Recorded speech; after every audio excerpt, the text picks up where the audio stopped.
స్వచ్ఛమైన నాణ్యమైన గౌదర్పార్ పూజా ఉత్పత్తులు www.gaudarpar.com ద్వారా ఆన్లైన్ లో ఆర్డర్ చేయండి. మీ ఇంటిని దేవాలయంగా మార్చుకోండి. నమస్కారం, వెల్కమ్ టు సుమన్ టీవీ. నేను గీతాంజలి. ఆగస్టు 17వ తారీఖున శని త్రయోదశి ఉంది. ఈ రోజున ప్రత్యేకంగా సింహరాశి వారు ఎదుర్కొంటున్నటువంటి శని ప్రభావం ఎలా ఉంటుంది, అలాగే వారు ఎటువంటి పరిహారాలు చేసుకోవాలో తెలుసుకుందాం. గురుగారు నమస్కారం అండి. వాగర్థావివ సంపృక్తౌ వాగర్థ ప్రతిపత్తయే జగతః పితరౌ వందే పార్వతీ పరమేశ్వరౌ.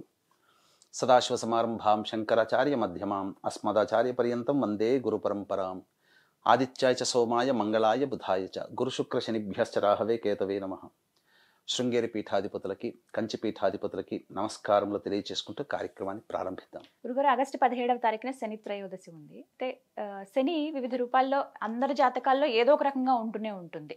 ప్రత్యేకించి సింహరాశి వారికి ఎలాంటి ప్రభావం ఉందండి ఈసారి? గమనించుకున్నట్లయితే సింహరాశి వారికి సంబంధించి భాగస్వామ్య శని దోషం అంటే మనకు శాస్త్రంలో మనకు ఏలినాడు శని, అష్టమ శని, అర్ధాష్టమ శని గురించి చాలా వివరంగా చెప్పబడి ఉంది. కానీ శాస్త్రాంతర్గతముగా ఈ యొక్క గురుపాలితమైనటువంటి సింహరాశి వారికి ప్రస్తుతం ఈ యొక్క భాగస్వామ్య శని దోష ప్రభావంతో ఎదుర్కొంటున్నారు. అంటే గమనించుకున్నట్లయితే గురుపాలితము, శనిపాలితం అని రాశులు ఉంటాయి. అందులో గురుపాలితము ఈ యొక్క సింహరాశి కాబట్టి రాశి నుంచి సప్తమ స్థానం ఏం చెబుతుంది? జీవితాన్ని పంచుకుంటే జీవిత భాగస్వామి, వ్యాపారాన్ని పంచుకుంటే వ్యాపార భాగస్వామి. కాబట్టి భాగస్వామ్య స్థానంలో శని సంచారం చేస్తున్నటువంటి కారణం చేత సింహరాశి వారికి ఈ యొక్క శని ప్రభావం అనేటువంటిది అధికంగా ఉంటుంది.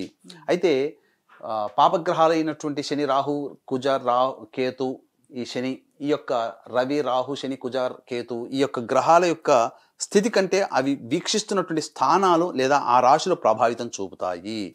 ముఖ్యంగా సింహరాశి వారికి ఎలా ఉంటుందనంటే సింహరాశి వారికి నవమ స్థానం మీద దృష్టి, చతుర్థ స్థానం మీద దృష్టి, రాశి మీదనే దృష్టి. అంటే సింహరాశిలో మఖ 4 పాదాలు, పుబ్బ 4 పాదాలు, ఉత్తర నక్షత్రం 1వ పాదం. కాబట్టి వెరసి మఖ, పుబ్బ, ఉత్తర నక్షత్రంలో జన్మించిన వారు సింహరాశి. కాబట్టి ఈ సింహరాశి వారికి ఏ విధంగా ఉంటాయంటే ముఖ్యంగా చతుర్థ స్థానం మీద వీక్షణ. కాబట్టి చతుర్థం ఏం చెబుతుంది? తల్లి స్థానము, అలాగే వాహన స్థానము, స్థిర చిరాస్తులు, గృహస్థానము. ముఖ్యంగా ఏ పని చేసినా ఆ పనిలో వచ్చేటువంటి సంతోషము, సంతృప్తి, వీటిని సూచిస్తుంది.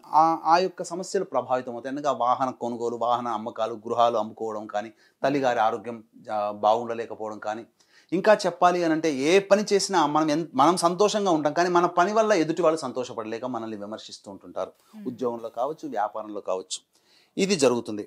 ఇక నవమ స్థానం మీద కాబట్టి తండ్రి స్థానం కూడా.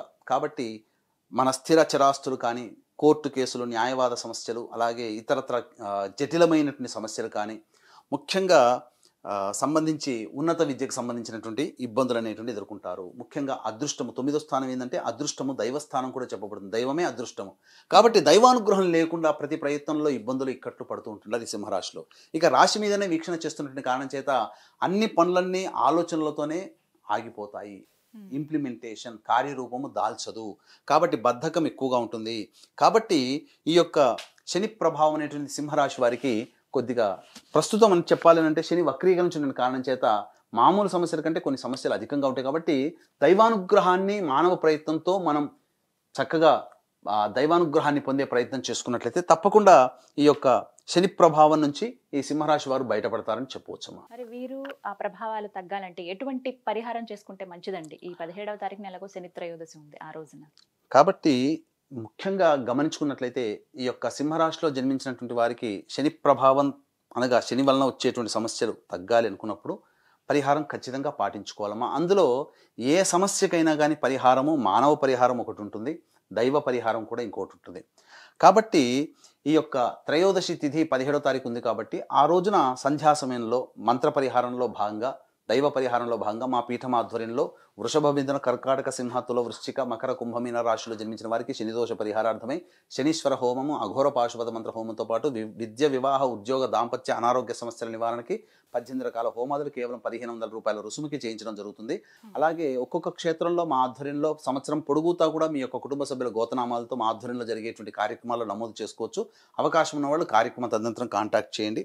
అలాగే గమనించుకున్నట్లయితే ప్రధానంగా ఈ యొక్క 17వ తారీఖు రోజున ఉదయం 8:03 వరకు ద్వాదశి తిథి ఉంది. తర్వాత త్రయోదశి తిథి వస్తుంది కాబట్టి, అలాగే శనివారం రోజున ఉదయం 7:52 వరకు దుర్ముహూర్తం ఉంటుంది కాబట్టి 8:30 కల్లా కాలకృత్యాదులు తీర్చుకొని శివాలయము, నవగ్రహాలు, అలాగే రావి చెట్టు ఉన్నటువంటి ప్రదేశానికి చేరుకోవడం, లేదా కనీసం శివాలయాలు, నవగ్రహాలు ఉన్నటువంటి దేవాలయానికైనా చేరుకోవాలి. ముందుగా రావి చెట్టు చుట్టూ శివాయ నమః అంటూ 27 ప్రదక్షిణలు చేసి ఉత్తరం వైపున ఫేస్ పెట్టి శివ అష్టోత్తరం 3 సార్లు పారాయణం చేయాలి. తదనంతరం నవగ్రహ దేవాలయాల దగ్గరికి వచ్చిన తర్వాత ఆ యొక్క శనైశ్వరుడికి అభిముఖంగా నిల్చొని ఇనుప ప్రమిదలో నల్ల నువ్వుల నూనె వేసి నల్ల ఒత్తితో దీపారాధన జరిపించి ఆ యొక్క నవగ్రహాల చుట్టూ శివాయ నమః అంటూ మళ్ళీ 27 ప్రదక్షిణలు చేసి శనైశ్వరుడికి నల్ల నువ్వుల నూనెతో అభిషేకం జరిపించి అన్నము నల్ల నువ్వులు కలిపినటువంటి 8 ముద్దలని డొప్పలలో నైవేద్యంగా పెట్టి ఆ యొక్క నైవేద్యం ఉన్నటువంటి డొప్పల్ని రావి చెట్టు మళ్ళీ తీసుకుని వెళ్ళి రావి చెట్టు మొదట్లో వేసి వెనక్కి తిరిగి చూడకుండా ఇంటికి రావాలి. ఇక మధ్యాహ్నం 1-2 మధ్య కాలంలో శనైశ్వరుని హోరం ఉంటుంది కాబట్టి దగ్గరలోని వృద్ధాలయాలకు కానీ, లేదా వికలాంగులకి కానీ, లేదా వృద్ధులకి కానీ, లేదా పారిశుద్ధ్య కార్మికులకి ముఖ్యంగా మీకు శక్తి ఉన్నటువంటి మేర బ్రెడ్ ప్యాకెట్లో లేకపోతే బిస్కెట్ ప్యాకెట్లో కనీసం టీకైనా కానీ వారికి అందించి సహాయ సహకారాలు అందించండి. ఇక సంధ్యా సమయంలో సాయంత్రం 5:30 మరియు 6:30 మధ్య కాలంలో శివాలయానికి చేరుకొని నీలిరంగు చామంతి పుష్పాలతో కానీ, లేదా శంకు పుష్పాలతో కానీ, కనీసము మారేడు దళాలతో కానీ మీ గోతనామాలతో ఆ యొక్క ఈశ్వరుడికి అర్చన జరిపించుకోండి దేవాలయంలో. ఆ విధంగా చేసుకున్నట్లయితే శని ప్రభావం వలన ఎదుర్కొనే సమస్యలు చాలా మటుకు తగ్గుముఖం పడతాయి. అంటే మనము ఎండాకాలంలోనైనా కానీ, లేదా వానాకాలంలోకైనా ఎండ ఎక్కువగా ఉంది, వర్షం ఎక్కువగా ఉందని చెప్పి మనం పనులు ఆపుకోవట్లేం కదా. గొడుగు సహాయంతో వెళ్ళి మన పనులు మనం పూర్తి చేసుకుంటాం. అలాగే ఈ గొడుగు లాంటిదే దైవానుగ్రహం, శనైశ్వరుని యొక్క అనుగ్రహం. కాబట్టి మనకు గత జన్మలలో వచ్చినటువంటి కర్మదోషాల ప్రభావం వల్లనే ఆ యొక్క ఇబ్బందులు ఎదుర్కొంటున్నాం. కాబట్టి శనైశ్వరుని నిందించకూడదు, సమస్యలు వస్తున్నాయని భయపడకూడదు. కానీ శనైశ్వరుని యొక్క అనుగ్రహం కనుక పొందినట్లయితే ఆ యొక్క ప్రభావం వల్ల కష్టాలు ఎలాగో తప్పవు, సమస్యలు ఎలాగో తప్పవు. కానీ అవి మనల్ని, మన శరీరాన్ని, మన మనస్సుని బాధ పెట్టకుండా ఆ కష్టాలు వాటికంతట అవే తొలగిపోతాయి.